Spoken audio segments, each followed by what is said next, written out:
Ladies and gentlemen, please welcome to the stage, Jen Fulwiler.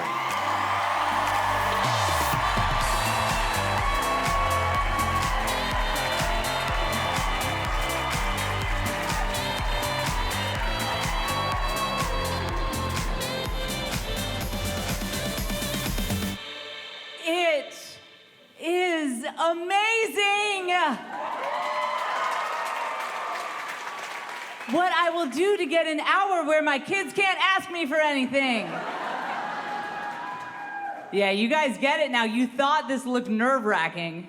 Now I'm gonna have a line of 20 moms backstage volunteering to open for me. I've been working out this material in my local comedy clubs, and people say, Jen, aren't you worried about hecklers?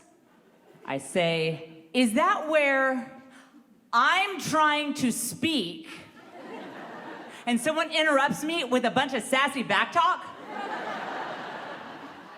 Oh, I think I know how to deal with hecklers. I tell these guys at these clubs, at these dive bars, I walk in there and I say, we're gonna make that right there the naughty corner. Yeah. Anyone heckles me, you got 5 minutes and time out, and you don't get out till you say you're sorry. I have 6 kids. People ask me if I'm going to have another, and on the one hand, a 7th baby would be a lot of work, but on the other hand, my punch card at the hospital is full, and I get my 7th one free. People bring up the fact that I have so many kids at the weirdest times. I was working out at the gym with a personal trainer, and she leans down and says, Jen, you have given birth 6 times. I want you to bring that strength and that courage that you brought to childbirth to this workout. You can do it. And I said, I get epidurals.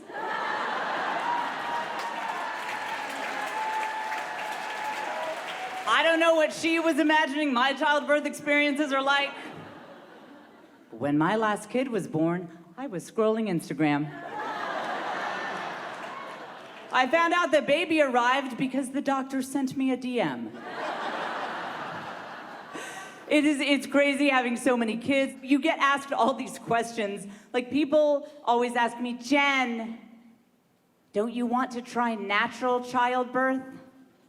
They never ask you that for any other medical procedure. Like, if someone's going like, I've got an impacted tooth and they have to extract it, nobody's like, are you doing it naturally? Imagine if people use this as a way to brag, like, I'm having my appendix out this weekend, but no drugs for me. I want to breathe through it. I want to be awake when it comes out. We had 6 babies and 8 years, no twins. I'll take that. I earned that. Thank you also for the people who just gasped silently. But when we would tell people about baby showers, they'd be like, this is not supposed to be an annual tradition. We ran out of stuff for baby registries. For my 5th kid, I registered at Sephora. My 6th was at the liquor store. When you have your 6th baby, you don't need another baby walker. You need Johnny Walker. One of the things you have to get used to when you have a baby is the way other women will talk to it. So your sister-in-law will lean over to your baby and say, oh, you don't have a hat, do you? You're cold, aren't you? Your mommy forgot your hat because she spends too much time on that phone, doesn't she? So the way you handle that is you turn right back to that baby and you say, we're not gonna listen to Auntie Meg, are we? Why not? Because all her children smoke weed, don't they? Yes, I do. Yes, I do. Parenting is so hard. I have had to Google things like how to handle classroom bullying, what to do if your kid's teacher has an anger management issue. Oh. Other than that, homeschooling is going pretty well.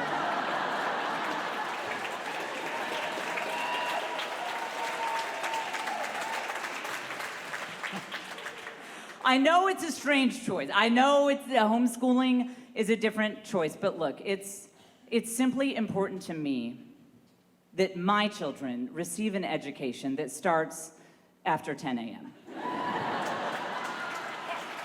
People are like, Jen, you're a homeschooler? My cousin is also a doomsday prepper.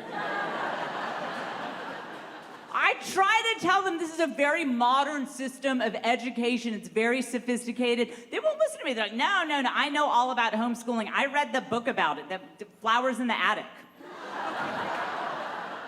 The nice thing about homeschooling, though, is your class reunion is also your family reunion. You can kind of kill two birds with one stone there. Now, my oldest child has actually begun going to Catholic school. The only thing is, it starts really early. And there's no bus service. So that is an early Uber for him. I have a theory. I have a theory that there are two kinds of babies and toddlers. The first kind are climbers. Climbers. You know you have a climber if you've ever thought, I didn't think I would have to install child-proof locks on the cabinet above the fridge. I didn't have that problem because my kids were the other type. They were screamers. Oh, these kids, they would scream about anything. They would scream about anything at all. Like, I would just try to enforce some simple rules, like, for example, screen time limits are very important to me. I will not allow my children to watch more than 15 hours of screens a day. Try to set these limits, and they would just scream and scream and scream. And they would scream about crazy stuff, like I would run into the room, someone is screaming so loudly, I'd be like, what, who needs a tourniquet? And it would turn out, somebody looked at her cracker. When the UPS guy would come to our door, I am positive that on more than one occasion, he walked up to our door, heard all this chaos inside, and was like, is this a portal to hell? I would call my husband at work during these moments when all 6 of my children were screaming their heads off. They got silent, dead silent. 5 minutes before, it sounded like I was standing on the set of the movie Saw. My husband answers the phone, and it sounds like I am telephoning him from atop a peaceful hilltop monastery. And he'd say, well, that's great. We can chat now. I didn't call you to chat. I called you so you will understand how bad my life is. And then I'd get off the phone and keep calling him until I got him on the phone when every single one of those children were screaming. And he'd be like, that is awful. And I'd be like, yes, thank you, and hang up. I am an introvert, in case you can't tell.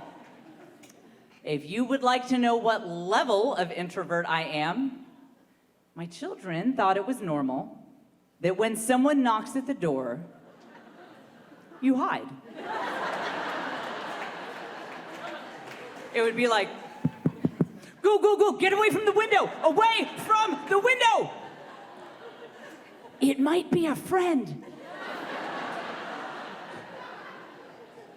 And then they'd go over to their friends' houses, and when the doorbell would ring, they'd be like, should we hide behind the couch or the table?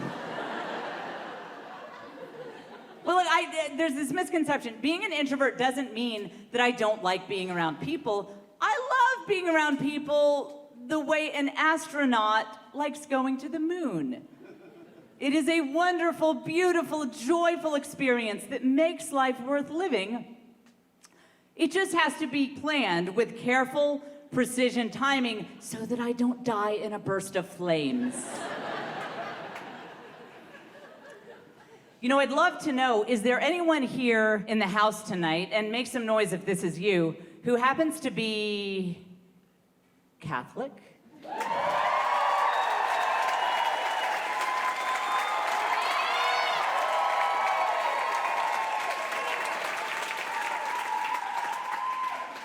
I was a lifelong atheist before I became Catholic. And when people hear that I chose to join the Roman Catholic Church, they're like, why? And that's just the Catholics.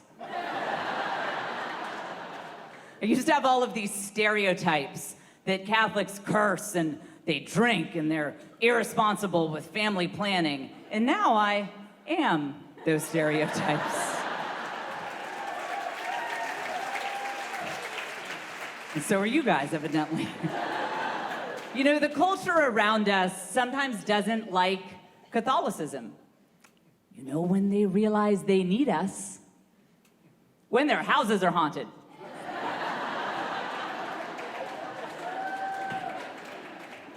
Try to imagine an Exorcist movie without the Catholic Church. They're like, we've been hearing evil voices from the basement. It's a demon. Somebody call a non-denominational worship leader.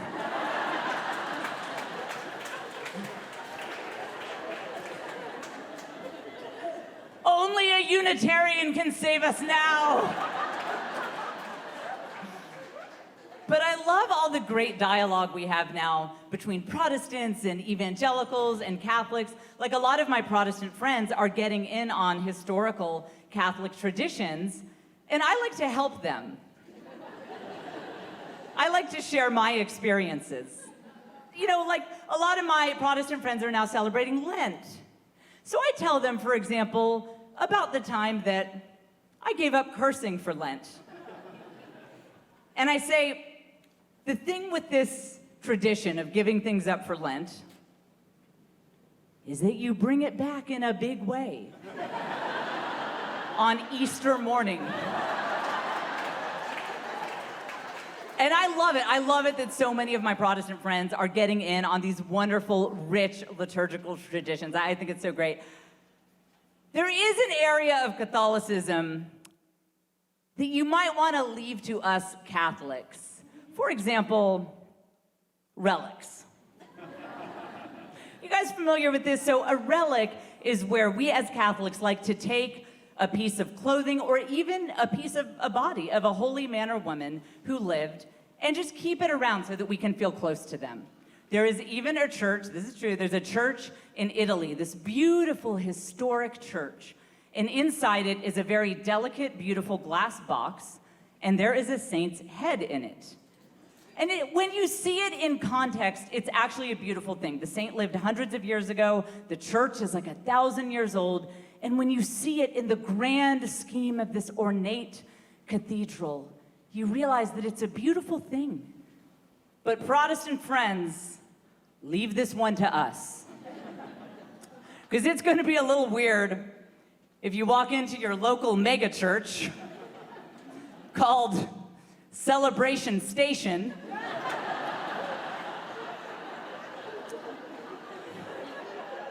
and there's a glass box with a guy's head in it.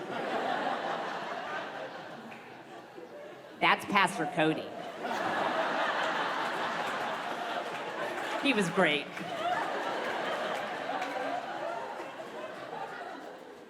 I am here from Texas. Thank you. It's a great nation. The only thing about Texas, I love Texas, but the only thing about it is that the natural environment that surrounds us is constantly trying to kill us. Like, my house is full of scorpions. No, they're not that big, and when you get stung, it's not really that much worse than a wasp sting. And sometimes when people hear that, they're like, well, doesn't sound that bad, and we have roaches. And it's times like this that I turn to the Bible. Particularly Luke chapter 10, where Jesus gives his followers the power to tread upon scorpions. So I'm like, I think what is in my house is worse because Jesus hates them. I did not know when we first moved into this house that it was full of scorpions. And we had an exterminator come out as just part of a cursory visit, just spray some chemicals. And I followed this guy around like, is that organic? No, don't spray right there. The children play there, don't spray too much. And then, one night when I was just about to turn out my bedside lamp, I saw a scorpion crawling right toward my bed. The exterminator was back at 6 o'clock in the morning the next day, and he said, ma'am, would you like to upgrade to our platinum package? I said, I want your Chernobyl package. These scorpions will show up in the craziest places. One time I sent a kid to the naughty corner, and she got stung there. It's not funny, but...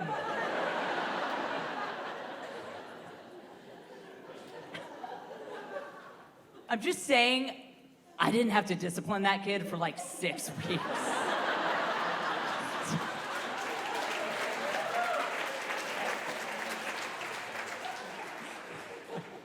We also have rattlesnakes in our yard. And a friend of mine was like, Jen, if you see a rattlesnake, don't kill it, rehome it. I was like, that is a great idea. I will rehome it into a belt.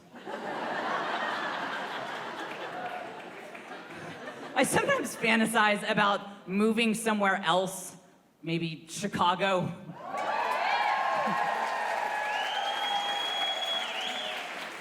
The thing is, I try to imagine how a realtor would dress up that listing. Like, beautiful family home, fully furnished, rustic charm, great for entomologists. In general, I like living in the suburbs, though. It's nice. I like to drive around in my minivan, and when I do, I listen to hip-hop. I love hip-hop music.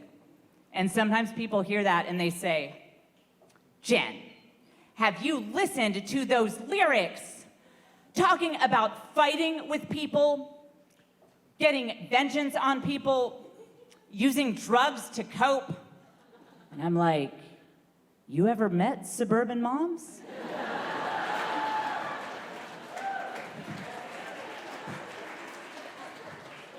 I hear Lil Wayne saying things like, you front on me, I step to you. You play this game, it's over for you. And I'm like, was he at Michelle's bunco group?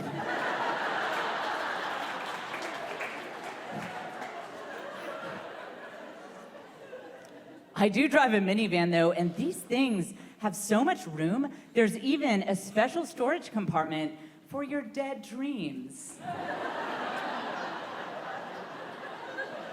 That self-image you have, that maybe I'm still kind of cool. I still got it.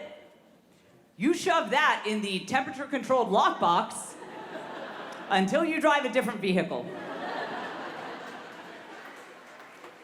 Anything that goes into or comes out of a minivan is instantly uncool.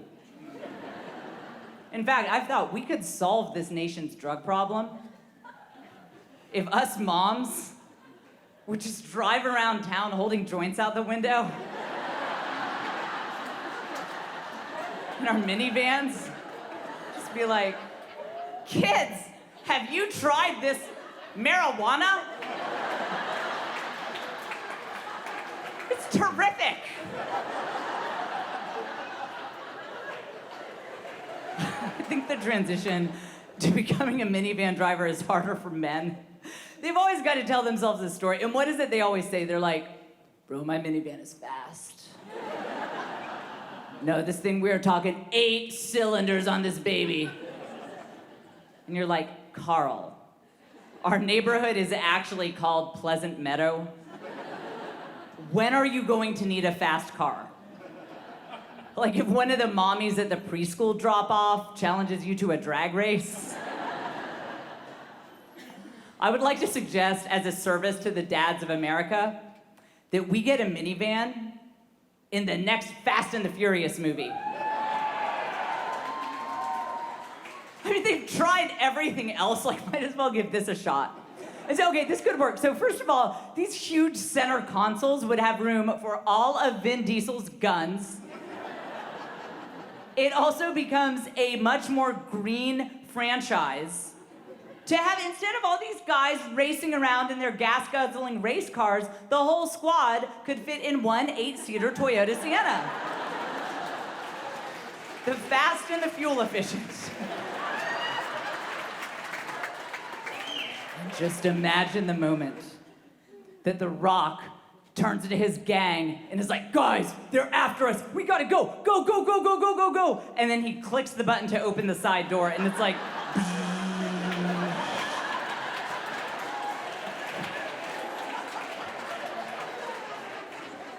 I have a tip for the ladies in the house. You know, sometimes it happens, you will be out somewhere and a man is being a little aggressive about talking to you. He's not taking the hint that you're not interested and he'll just keep going. So I'm going to give you some magic words. Say this to any man and he will lose all interest in you immediately. When that dude is like, hey baby, what are you doing later tonight? You say this, I'm driving my minivan home to homeschool my 6 kids. Poof, all interest gone. That guy will be like, I was going to put this roofie in your drink. But I just want you to have it.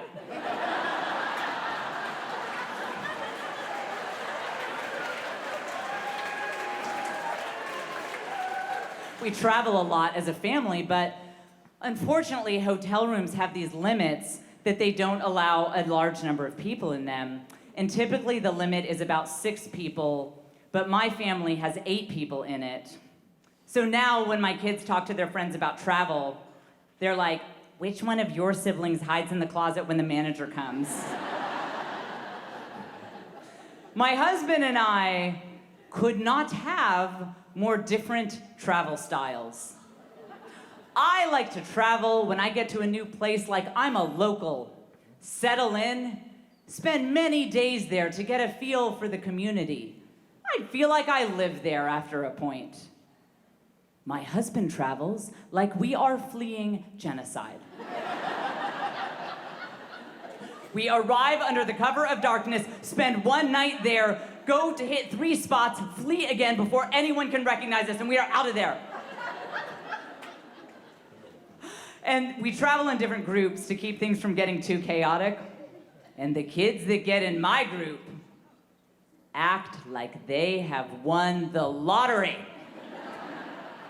Because I understand that when you are going on a vacation, the moment you step out of your front door, your entire life savings turns into Monopoly money.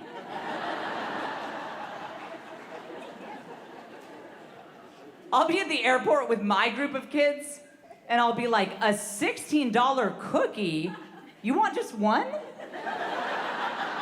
Well, let's all get one. Get 2, get 3, it's not real money. My husband will be at the airport with his group of kids. And the airport that we go to has all of these iconic Texas restaurants there. So you can smell the carne asada from the famous taco stand. And then right next to that, you smell the brisket that has been marinating all day. And the kids with my husband will turn to him and say, Dad, what are we eating for dinner? And he'll pull an old granola bar out of his pocket and tell them to share it while he complains about airport prices. If it were up to me, our entire family of 8 would go out to dinner at a restaurant every single night that we were on vacation.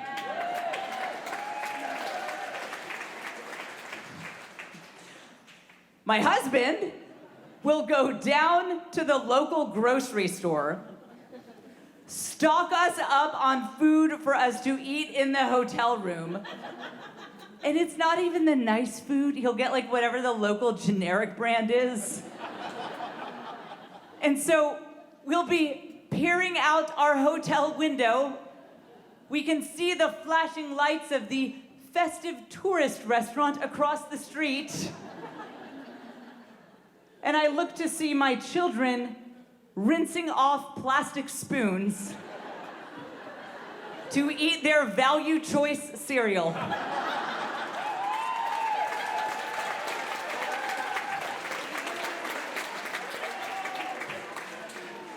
We also couldn't be more different when it comes to packing. When it comes time for me to pack, I don't walk through my house saying, "What should I bring?" I say, "What shouldn't I bring?" Look, I don't need a suitcase that fits in the overhead compartment. I need options. You feel me? My husband does not travel with luggage. I know you are confused. You're like, well, she means not much luggage. No. He will put a cell phone charger and a toothbrush in his jacket pocket and be like, "Done packing." I'm serious. He's stocked up on all of these clothes that are really durable. He washes them in our hotel bathroom and hangs them out to dry like we are mountain people.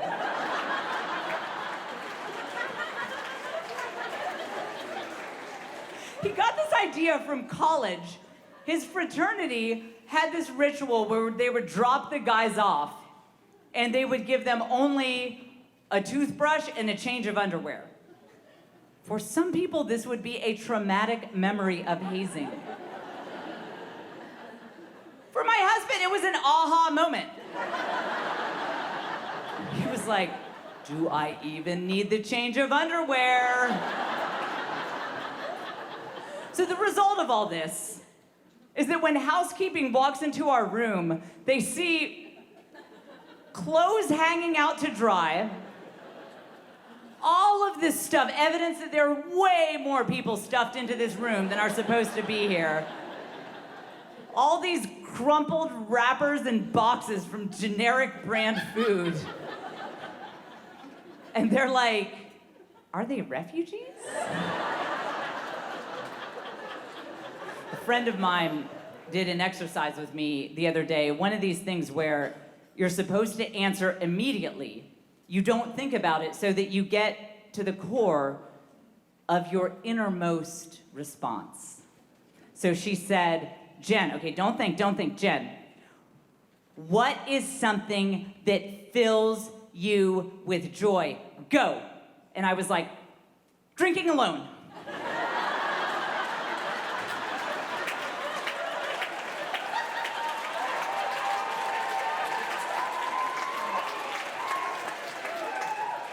The great thing about my lifestyle is that nobody judges me for it anymore. When I was single, I would be like, "Oh, I had a tough day at work, so when I got home, I had a beer." And people would be like, "That's dangerous." Now, I could be like, after a long day of homeschooling my 6 kids, I locked myself in the garage, cracked open a bottle of vodka, put a straw in it, and went to town. And people would be like, "That's self-care."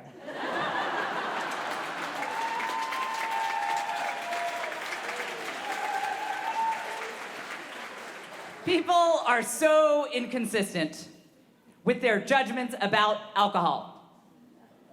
You have a gin and tonic at a restaurant, and you're sophisticated. You take that same drink, pour it in a Hello Kitty travel mug, take it to the PTA meeting,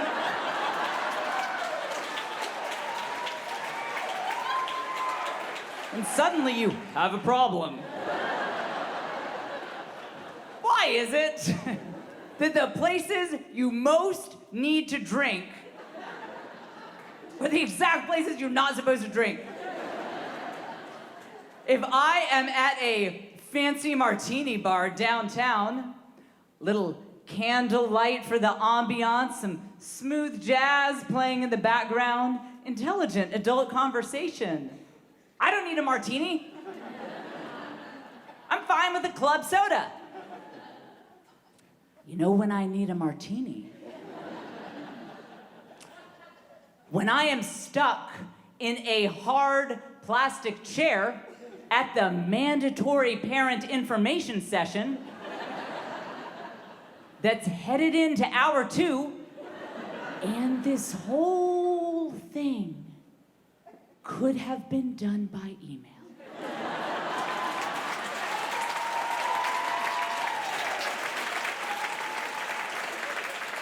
That is when I need a martini. I took a break from alcohol last year. I did 6 months totally alcohol-free. It's not that I thought that I was an alcoholic. I was an alcohol superfan.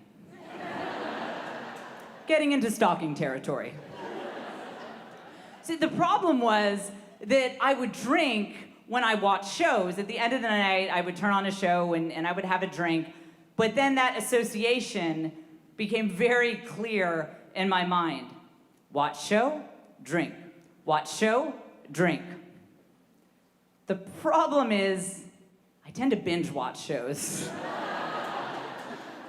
And I kind of knew it was a problem when these shows were getting a little hazy for me. Like, I got sucked into the weirdest documentary about Little Red Riding Hood, called, what was it? The Handmaid's Tale. The nice thing about that break was that I could take the budget that I had been spending on alcohol, and then I had the room for all this extra stuff, like flowers for the kitchen table, the occasional salon trip, that private jet I'd had my eye on. Anyone who knows anything about me knows that I love Instagram. Instagram has the power to make you envious of any lifestyle you see portrayed on there. There is no lifestyle so random that I will not be jealous of it if I see it on Instagram. Like, I have ended up following all of the Arab royalty.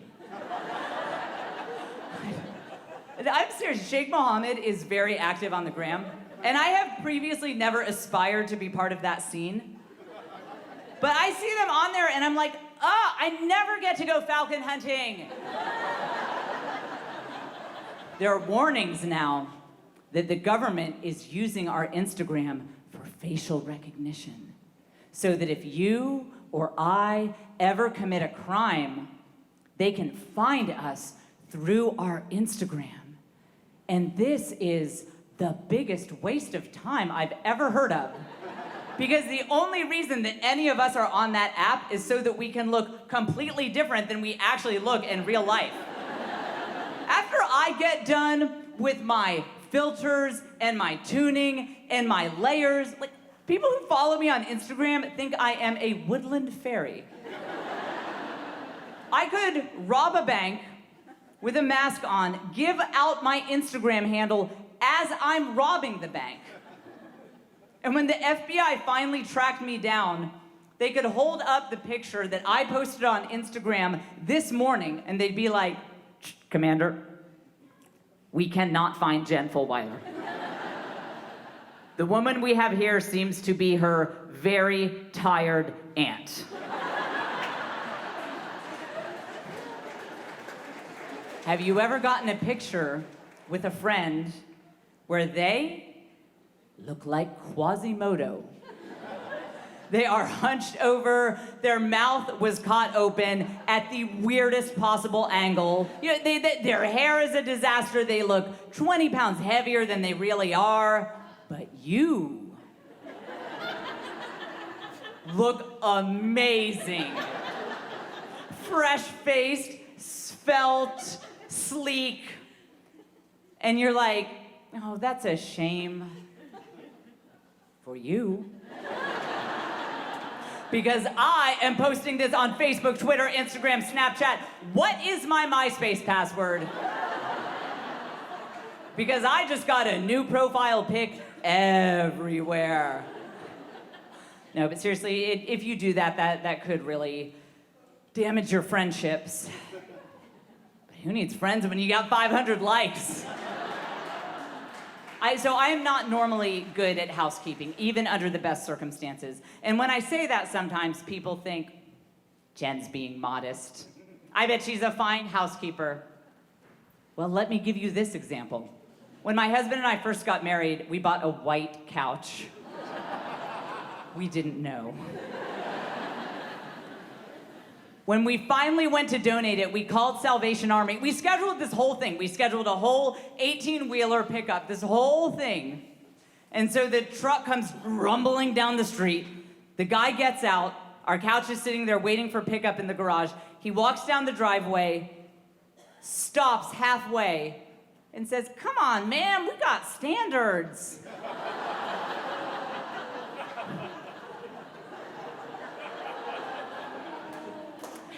Salvation Army would not take my living room couch. We live near a Chuck E. Cheese. Thank you, yeah, you guys get it. So there was a blogger who recently did this expose. There was a blogger who did an expose where he said that the food at Chuck E. Cheese is not fresh and organic. Now, for the record, Chuck E. Cheese denies this. The corporation, not the mouse himself. No, this is important work because when I go to Chuck E. Cheese, I know I'm there for the cuisine. I mean, when I pull up to that plastic table, I expect a white-gloved maitre d' to come up and be like, "Pardon me, madame. The chef will wait to serve the amuse-bouche until the robot band is finished with the happy birthday song." Ah, it'll just be a moment now. I see the gorilla has begun his drum solo.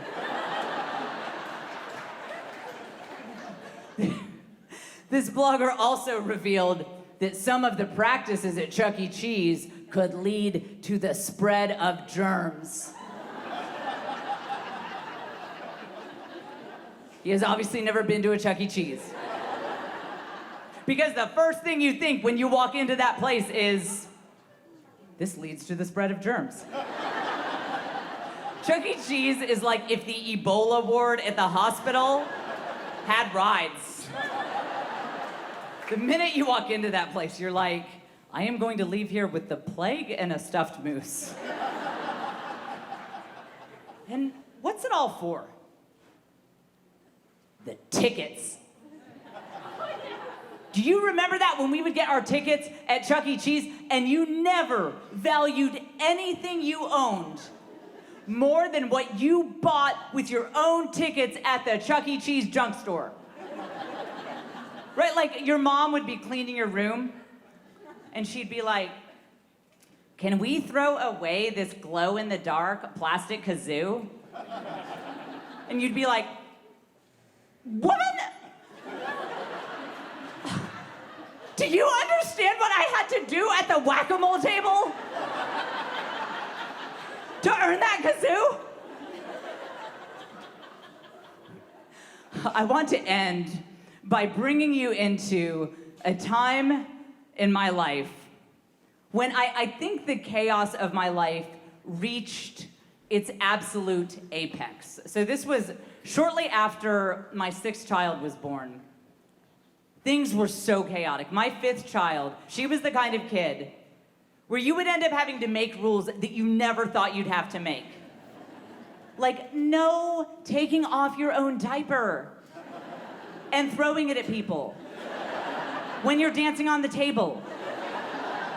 A friend of mine witnessed some of this.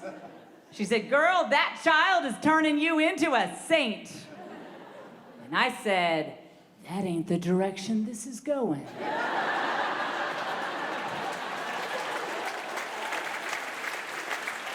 And there was one day when my life just reached its absolute lowest point. So this toddler, crazy toddler of mine, she got hold of a Sharpie. I walk into the room, and I don't see her, but I see the traces of what she's done. It starts on the kitchen chairs, scribbling with Sharpie, goes all the way across this couch, all the way over to the other living room chair, across more walls, and then across the baby's bassinet. And I look inside. The baby is in the bassinet, and the scribbling goes right across his forehead. So I take the Sharpie away from her. She reacts as if I have removed an appendage of her body. I send her to the naughty corner. That's one of those times you kind of wish a scorpion was in there. She starts screaming, then all my other kids start screaming, because that's what we do in our house. And at this exact moment, I looked over, and my eyes fell on this family portrait of our family. And it was this beautiful shot of all 6 kids and me and my husband. Everyone was smiling at the camera so beautifully. And I only had to Photoshop 3 heads to make that happen. And under it, the kids had made a frame for it in their preschool. And under it, on this frame, was the word family in multicolored letters. But the M and the Y were in these yellow and orange colors. And the way the sun was hitting it, you couldn't see them. Yeah, you know what family spells without the M and the Y. Fail. And this is the word that is right under this picture of my family. And it was in that moment that I learned a lesson that I have taken away. And it is the reason that I came here to be with you tonight. Well, that and to keep my airline status. I cannot go back to boarding group 5, guys. I know that a lot of you are going through difficult things. I see your emails. I see your direct messages. I got an email the other day from someone in this room. It's a couple. They have a special needs kid. They just moved. They're having financial struggles. And they said, "Jen, we feel like we're drowning sometimes. It's a lot." Another woman was in a car accident, and she's in pain and will be in pain for a long time as she recovers. And then, some of these are hard. This one woman, she's in the room tonight. Her husband just started working from home.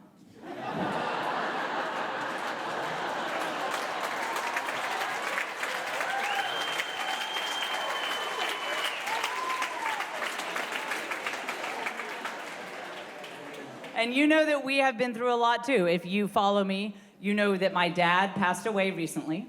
So midnight tonight will be the 1-month anniversary of his passing.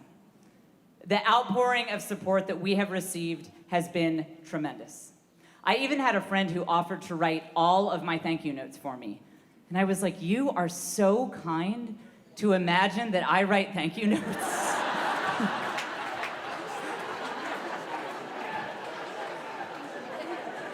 Girl, I'm not at that level. I'm at the thank you text that is mostly emoji level. But it was sudden. My father's passing was sudden. I had been texting with him all day. He was in a great mood. He was fine. We'd been texting. The last text he sent that ended our exchange, hours before he passed, was, "Knock 'em dead, girl." Literally my dad's last words to me. I have screenshotted that. Thank you.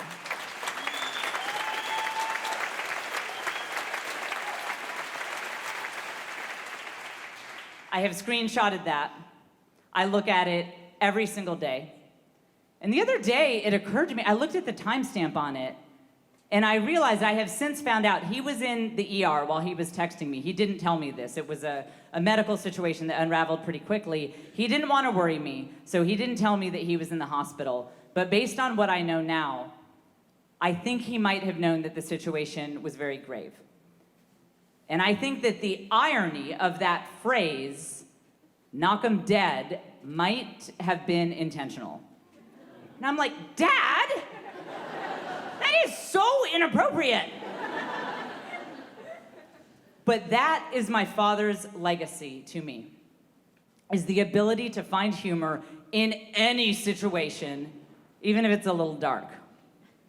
And that is the gift that I want to leave with you tonight. Look, guys, I know you guys have some tough stuff going on, but try to find a way to laugh, because when you laugh, you have hope. And when you have hope, you remember that some way, somehow, it is all going to be okay. Thank you. You've been amazing.